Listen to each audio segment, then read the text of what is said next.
Sudah lapor polisi, terungkap alasan warga Ogan Ilir tetap buka sayembara 10 juta rupiah buru pencuri motornya.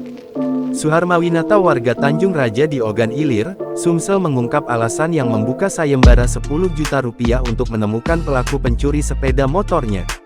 Sudah melaporkan aksi pencurian itu ke polisi, Suharmawinata mengaku sangat geram dengan pelaku yang sudah membawa kabur motornya di depan sebuah minimarket pada Selasa tanggal 7 Januari tahun 2025 lalu. Sepeda motor Matic Honda Beat warna hitam dengan plat nomor BG 3244 TV itu dicuri oleh dua orang pria yang terekam CCTV. Menurut Suharmawinata, sepeda motor tersebut miliknya, namun digunakan anak menantu saat kejadian. 1 jam setelah kejadian, kami melaporkan perkara pencurian ini ke Polsek Tanjung Raja, kata Suharmawinata kepada tribunsumsel.com dan sripoku.com, Jumat tanggal 10 Januari tahun 2025.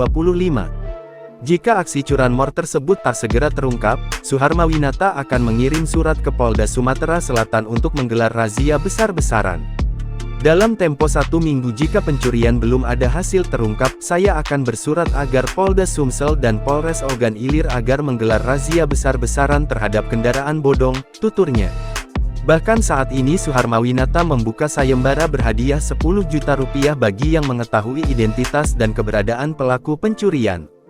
Sayembara tersebut diunggah melalui media sosial Facebook Suharmawinata Nata. Motivasi, mengadakan sayembara, biar pelaku cepat tertangkap dan jadi efek jera bagi para pelaku lain. Imbalan 10 juta rupiah bagi yang dapat menunjukkan pelakunya, kata dia. Sementara aparat Polsek Tanjung Raja kini sedang menindaklanjuti laporan pencurian sepeda motor milik Suharmawinata. Kapolsek Tanjung Raja AKP Zahirin mengatakan, dia dan anggotanya telah mengetahui identitas pelaku. Pelakunya sudah tahu. Dia tinggal di salah satu tempat di luar wilayah Ogan Ilir, kata Zahirin dihubungi terpisah. Menurut Zahirin, diduga pelaku telah berkali-kali melakukan curanmor di beberapa tempat di Sumatera Selatan.